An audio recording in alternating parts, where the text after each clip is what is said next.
E aí, gurizada, beleza? Porto Alegre, dia 19 de março de 2023, bairro Zenha. Estou aqui hoje com o Fox do Márcio. Obrigado, Márcio, pela confiança. Ele disse que esse carro estava com a mãe dele, aqui numa cidade do interior, e ele acabou pegando o carro de volta. Aí ele viu o que estava preocupando ele. Quando liga o motor, faz um barulho de coisa roçando, esfregando, barulho bem feio. Aí, por cima do motor, com o motor ligado, né, usei uma chave de fenda para escutar, não era alternador nem bomba da direção. Aí eu fiquei na dúvida, né, do compressor ou da bomba d'água. E daí, mandei aqui embaixo, virando o motor na mão, né. Aí eu já comecei a ouvir o barulho, ó. É bem comum o rolamento aqui do compressor se entregar, só que aqui ele já está com uma folga bem grande, ó. E ele já se esfregou muito aqui na polia magnética. Eu não mexo com ar-condicionado, até alguns anos atrás eu peguei um Voyage com problema, quando o Marcelo trabalhava comigo.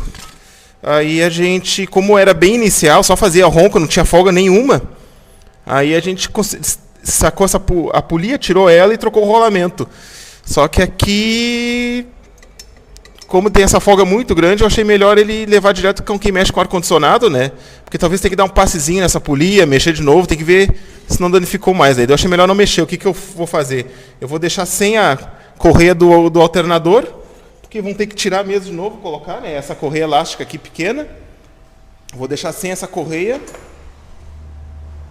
E daí já indiquei um local de confiança para verificar aqui. Que daí, se tiver outra coisa, o pessoal já mata tudo lá. Então eu vou botar a correia elástica aqui de volta, a correia do alternador e da bomba. E no mais aqui no carro tá bem tranquilo, não vi nada demais. Aí é só troca de óleo, filtros, pastilha tá boa, não tem folga em suspensão, ele tá com 140 mil no painel. Correia dentada, segundo o Márcio, foi trocada aí faz uns 3 anos. Ele acha que não rodou nem 20 mil quilômetros, pelo que ele olhou assim, né? Aí, fluido de freio tá bem contaminado.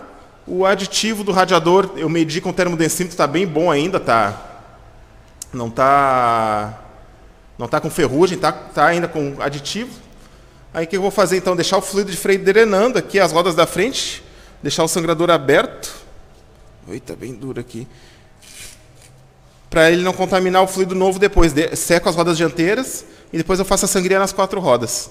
Aí na sequência eu já mostro mais um pouquinho. Aqui, ó, o líquido de arrefecimento, testei com termodensímetro. Ele tem aditivo, eita, tá vazando aqui. Tá bem limpinho o líquido de arrefecimento, tá com aditivo, né? Então não precisa mexer nisso agora. E eu passei o dedo antes sem luva, então nada, bem limpinho. Aqui, como eu falei, né, o corpo de borboleta tá bem sujinho, ó. O fluido de freio eu testei com a caneta de contaminação. Olha lá, acendeu o LED vermelho, indicação que já está com contaminação excessiva. Filtro de ar do motor, ó, bem sujo. Velas, eu removi as velas para dar uma inspecionada. Dá para ver que o cabo é novo, bobina nova, né? Então, como eu imaginei, né? A vela era bem nova, bem novinha as velas, NGK. Eu gosto de vela NGK. Aí já tirei as 4 para poder girar o motor e encaixar a correia do alternador. Deixar o óleo do motor drenando, fluido de freio, e encaixar essa correia enquanto eu peço o material fora do lugar. Dá para ter uma ideia melhor do nível de sujeira. Atrás também, ó. A borboleta suja, o que acontece?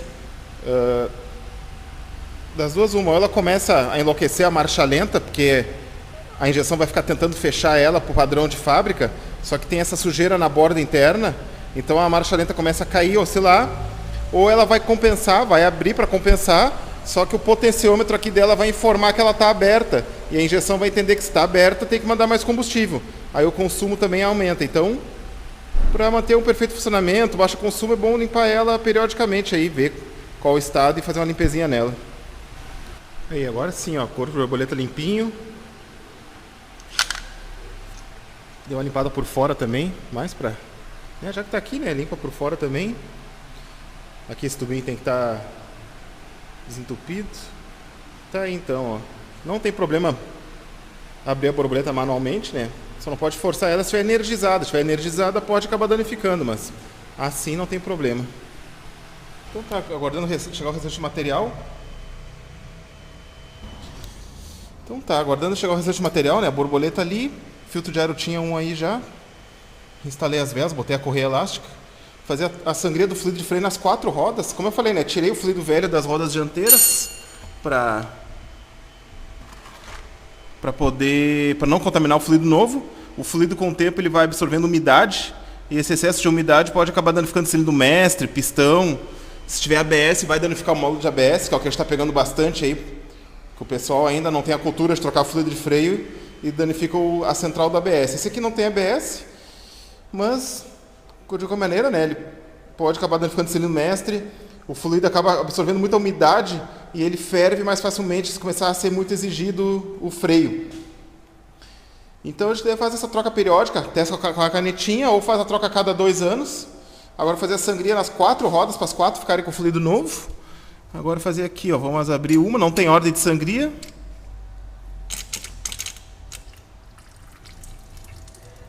Aí deixa aberto um pouquinho para tirar o fluido velho. E dar uma enxaguada no caso aqui.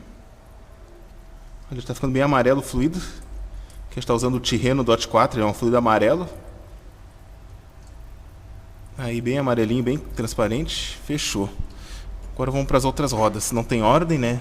Fazer as traseiras e também fazer depois o atuador de embreagem, que também usa fluido hidráulico. Esse mesmo fluido de freio na embreagem, daí fica tudo novinho.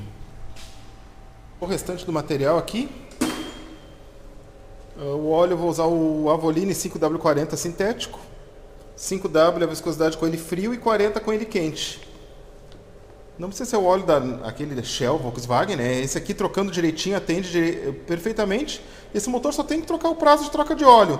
Até tem gente que acaba usando o 15W40. O problema do 15W40 é que normalmente é semi-sintético. E o semi-sintético não vai ter uma durabilidade igual ao sintético. O sintético ele dura mais, ele consegue atender, né?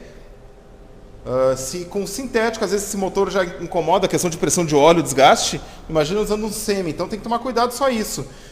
O pessoal que mora mais para cima usa o 15W40, só que, como eu falei, muda só o frio, que 15W é a viscosidade com motor frio. Aqui no sul, talvez tenha alguma dificuldade de lubrificação no inverno mais rigoroso, né, usando o 15W.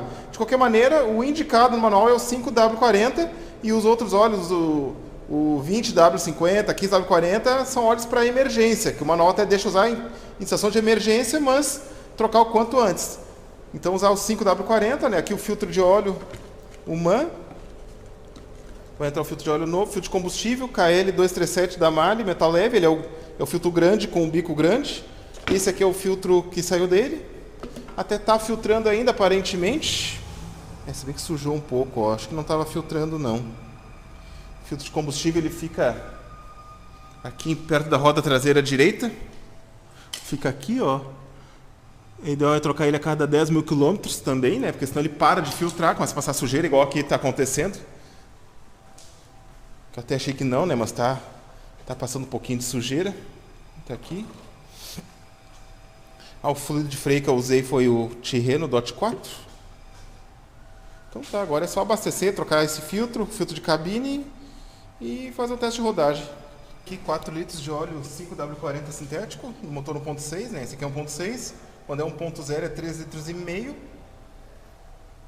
Mas até meio litro de óleo, se botar mais não vai ter problema aí, né? Só se botar mais de 1 litro, daí ele começa a subir óleo pelo respiro e entra na TBI. Então, limpei aqui onde... Aqui aparentemente era só... Alguém derramou óleo aqui, dei a limpada aqui nessa parte. Aqui essa mangueirinha estava trincada, não estava fixa aqui, daí eu só cortei. Já resolveu, ó, já ficou firmezinha, sem entrada de ar falso. Filtro de cabine foi trocado também, ó. Bem sujo. Ele já é de carvão ativado, mas tá sujo pra caramba. Tá sujo mesmo. Ele acaba só dificultando o fluxo de ar, né? Pode acabar forçando o motor do ventilador interno ali. Ele é isso. Agora é só fazer o teste de rodagem e finalizar ele. Pessoal, a revisão do Fox do Márcio está concluída. Já dei uma volta com ele, ficou 100%, né? O barulho parou, tirei a correia do compressor do ar-condicionado. Desculpa não mostrar o barulho antes, que eu tinha que montar o orçamento, tinha que ver o que era o barulho. Acabei me empolgando, tirei a correia ali. Mas é um barulho de coisa arrastando, barulho bem grosseiro. Não adianta, é só levando o carro na oficina às vezes para ter certeza, né? Porque eu fiquei na dúvida ali, era... primeiramente desconfiei do alternador, que é bem comum dar problema. Da bomba d'água. Aí o compressor, que era o último, no fim era o compressor. Aí só realmente, eu sei que a pessoa fica ansiosa em descobrir o problema, mas só levando no mecânico para conseguir descobrir de fato. É isso aí então, deixa eu finalizar aqui. Então tá, obrigado aí, Márcio, pela confiança, obrigado por você estar assistindo. Já deixa um gostei no vídeo, inscreve no canal que não é inscrito. Se quiser fazer uma manutenção comigo, é só entrar em contato por WhatsApp, e-mail, telefone. A gente consegue montar um pré-orçamento, agendar um dia de seu carro zero, beleza? Feito então, aquele abraço.